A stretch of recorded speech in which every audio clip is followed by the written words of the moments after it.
क्या चीन पर परमाणु बम फटने वाला है?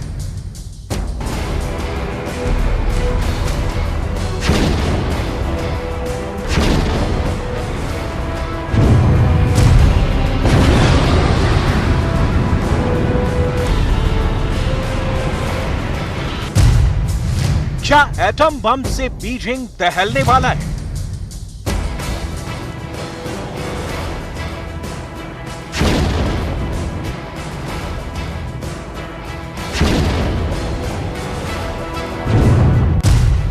क्या ड्रैगन पर न्यूक्लियर अटैक होने वाला है?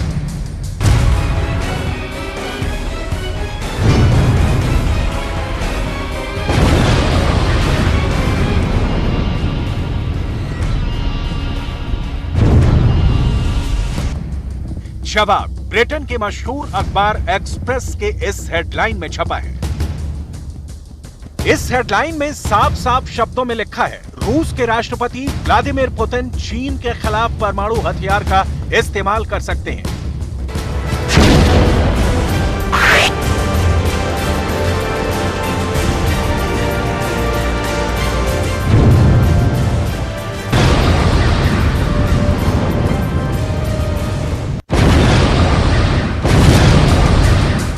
रूस यूक्रेन पर कब और कैसे हमला करेगा, इसकी पूरी जानकारी शी जिनपिंग के पास थी। जिस ताइवान को चीन अपना हिस्सा मानता है, जिसे अपने नक्शे में मिलाने के लिए युद्ध के लिए तैयार है, चीन के इस एक्शन को रूस जायज ठहराता रहा है।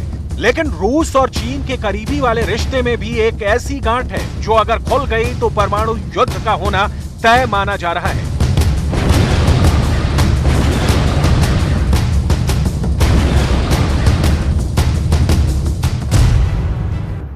वो गांठ है रूस और चीन के बीच मौजूद साइबेरिया।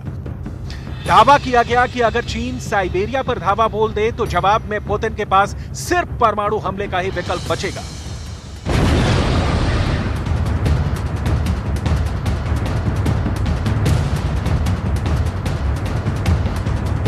अगर ये हुआ तो वो होगा जिसे देखकर पूरी दुनिया खौफजदा हो जाएगी। परमाणु युद्ध की ये बात सिर्फ ख्याली नहीं है, ये बहुत ही पुख्ता वार्निंग है। ये चेतावनी अमेरिका के एक सैन्य विशेषज्ञ ने दी है। इस वार्निंग में कहा है कि पुतिन चीन के साथ संभावित जंग में परमाणु युद्ध छेड़ सकते हैं।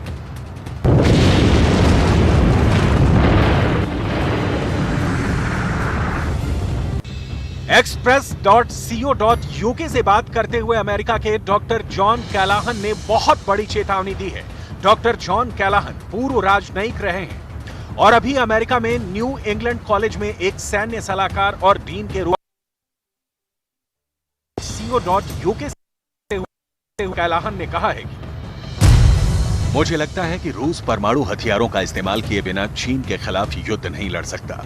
दोनों देश खासकर जिस क्षेत्र में लड़ेंगे वो साइबेरिया होगा। चीन ने अगर साइबेरिया पर आक्रमण कर दिया तो यहाँ जंग के लिए रूस के पास बहुत सीमित क्षमता है। ऐसे में विकल्प सिर्फ परमाणु युद्ध का ही बचता है।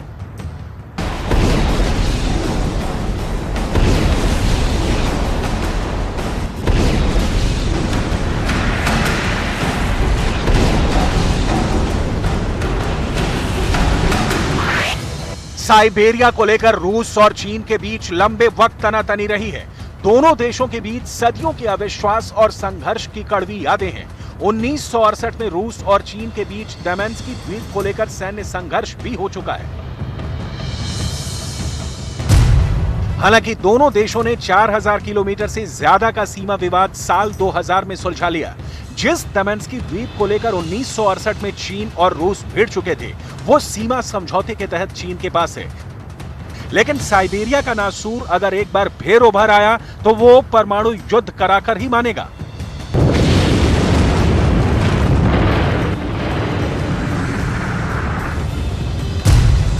परमाणु युद्ध हुआ तो सीधे तौर पर 2 करोड़ से ज्यादा लोगों की मौत होगी। 2 अरब लोगों को भूखमरी का सामना करना पड़ेगा।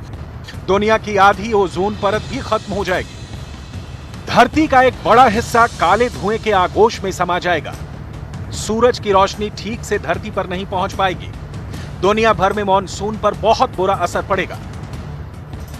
परमाणु बम ऐसे होते हैं जो न्यूक्लियर रिएक्शन की वजह से बहुत छोटे होने के बावजूद भी बहुत बड़े धमाके कर सकते हैं।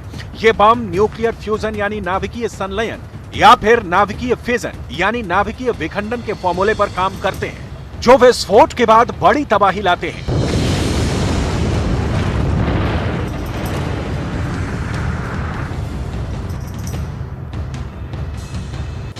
द न्यूयॉर्क टाइम्स की एक रिपोर्ट के मुताबिक दुनिया के मशहूर युद्ध विश्लेषकों का मानना है कि पुतिन की सेना किसी भी पारंपरिक युद्ध को कैसे परमाणु युद्ध में बदला जा सकता है, इसका अभ्यास भी कर चुकी है। ऐसे में अगर साइबेरिया को लेकर रूस और चीन के बीच युद्ध हुआ तो इस अनुभव का इस्तेमाल रूस की सेना चीन के खिलाफ कर सकती है। रूस के पास अभी 6500 परमाणु हथियार हैं, वहीं चीन के पास 290 परमाणु हथियार।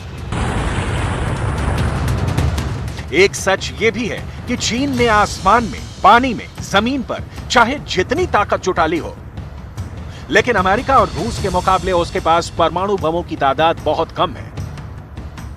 माना जाता है कि चीन के पास ज्यादा से ज्यादा 250 से 300 परमाणु हथियार हैं। चीन की मंशा साल 2030 तक 1000 परमाणु बम बनाने की है। साल 2020 में चीन ने अकेले 250 मिसाइलों का परीक्षण किया था। यह पूरी दुनिया में किए गए कुल मिसाइल टेस्ट से ज्यादा है। चीन के पास इस समय अंतरिक्ष में 200 निगरानी रेडार हैं, जो धरती का चप्पा चप्पा छान मार रहे हैं।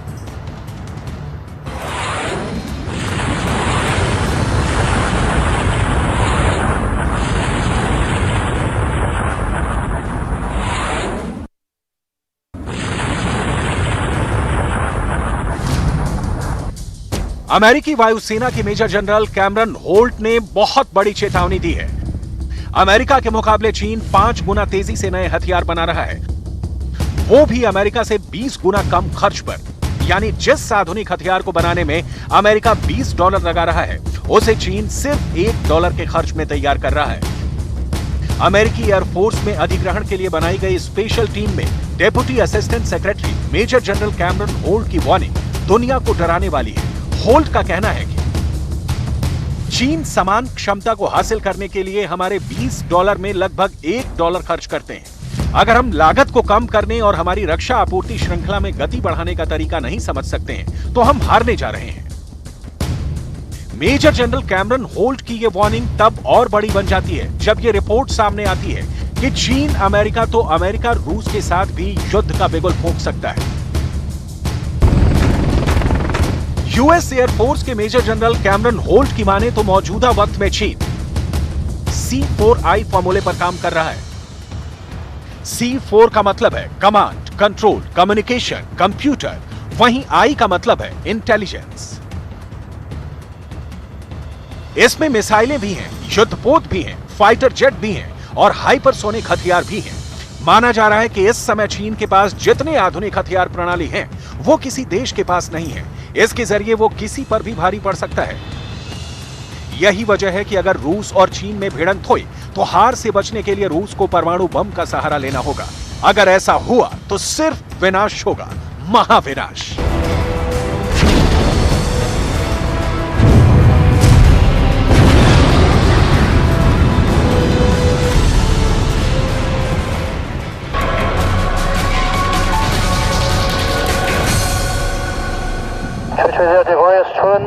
Clear for takeoff, Channel Force 045.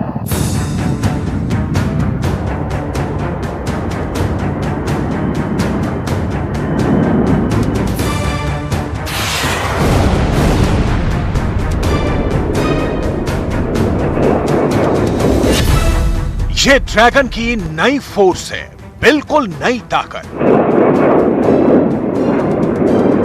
ऐसी ताकत जो चीन की वायुसेना की शक्ति में कई गुना इजाफा करने वाली है। कैसे? यह समझने के लिए आपको बहुत गौर से तस्वीरों को देखना होगा। ये जो दो पतली सी रस्सी आप देख रहे हैं, असल में ये रस्सी नहीं, पाइप है जिनके सहारे ईंधन भरा जा रहा है। हवा में ही फाइटर जेट को ईंधन लेने के लिए जमीन पर उतरने की कतई जरूरत नहीं है। चीन ने ज़ेलेन के अपने एयर शो में इसका प्रदर्शन किया है। यह पहली बार है जब चीन ने अपने YY-20 new generation air tanker को दुनिया को दिखाया है। YY-20 कैसे चीन की वायुसेना की ताकत को बढ़ा देगा, इसे समझने की जरूरत है। YY-20 हवा से हवा में रिफ्यूलिंग करने वाला एयरक्राफ्ट है। इस एयरक्राफ्ट के दोनों पंखों के पास रिफ्यूलिंग पॉड्स लगे हैं। इसका मतलब है कि ये ट्रांसपोर्ट एयरक्राफ्ट एक साथ 2 लड़ाकू विमानों में ईंधन भर सकता है। तस्वीरों में आप देख सकते हैं कि Y-20 कैसे चीन के most advance stealth fighter jet J-20 और J-16 को एक साथ हवा में ही ईंधन सप्लाई कर रहा है।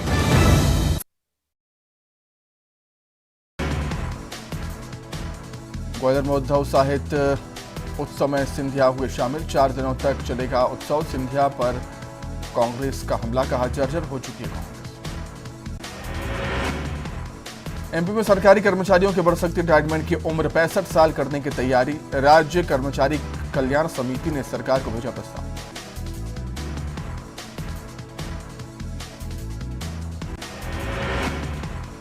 राज्य कर्मचारी कल्याण समिति के प्रस्ताव के समर्थन में उतरी कांग्रेस। रिटायरमेंट की आयु सीमा बढ़ाने का किया समर्थन। कर्मचारी कल्याण आयोग की सिफारिश का किया स्वागत।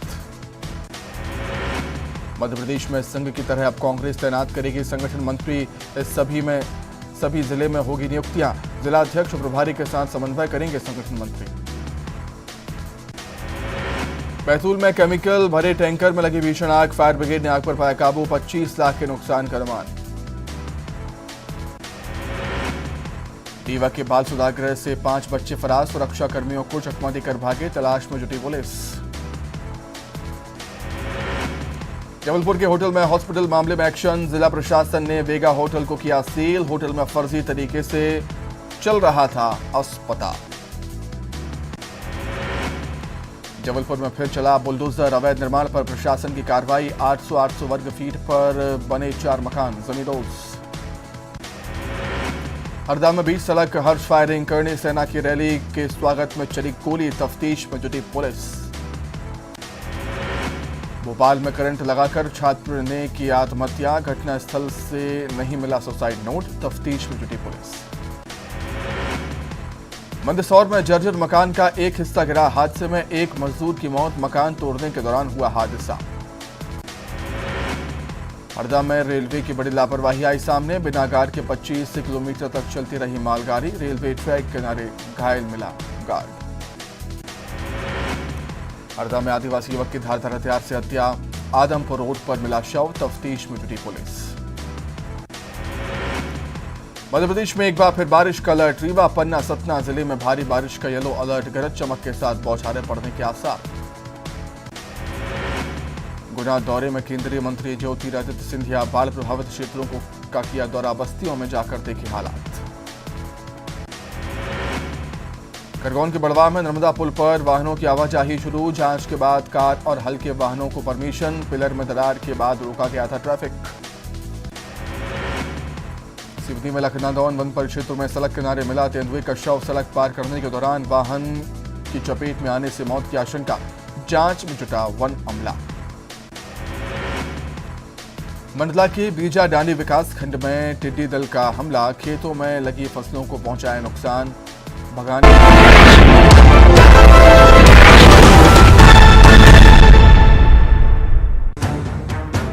कहा जा रहा है कि YY-20 ट्रांसपोर्ट एयरक्राफ्ट Y-20 का अपग्रेडेड वर्जन है।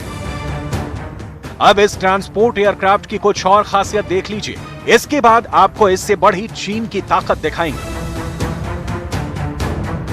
YY-20 अपने साथ 100 टन ईंधन लेकर उड़ान भर सकता है, जिसमें से आधा यानी 50 टन ईंधन दूसरे विमान को हवा में ही सप्लाई कर सकता है। Y-20 की तरह यह एयरक्राफ्ट कॉम्बैट एयरक्राफ्ट को सपोर्ट करने के अलावा कार्गो के तौर पर भी काम करेगा।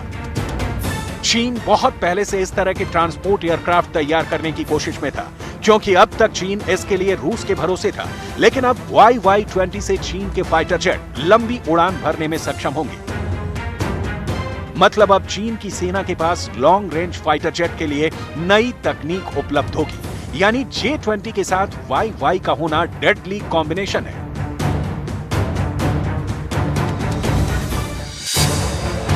यह कोई रहस्य नहीं है कि चीन सबसे उन्नत और घातक लड़ाकू जेट बनाने की लड़ाई में आगे बढ़ रहा है। चीन उन 3 देशों में से एक है जिसने अपने चेंगडू J-20 मल्टी रोल विमान के साथ अमेरिका और रूस के साथ 5वीं पीढ़ी का लड़ाकू जेट विकसित किया है।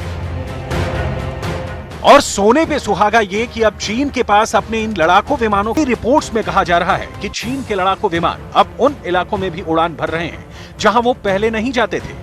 ऐसे में चीन रक्षात्मक और आक्रामक दोनों तरह की सैन्य तैयारी को अंजाम दे रहा है। चीन लंबे समय से दक्षिण चीन सागर में J-20 लड़ाकू विमानों को उड़ा रहा है। नैन्सी पेलोसी की यात्रा के दौरान भी चीन ने इसी लड़ाकू विमान को उड़ाकर सख्त संदेश देने की नाकाम कोशिश की थी।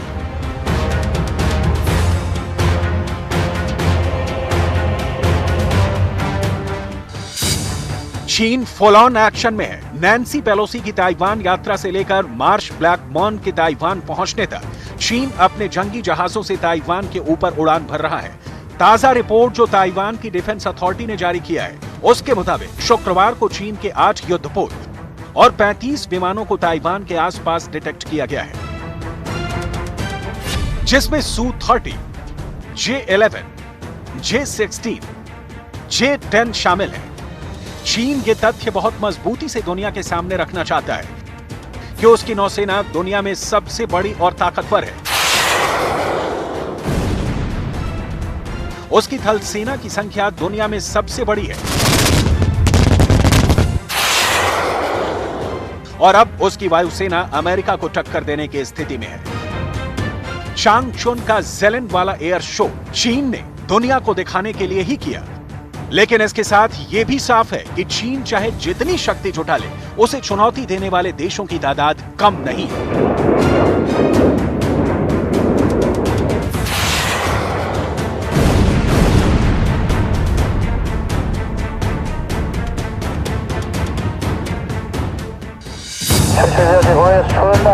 Clear for takeoff, Channel 4 045.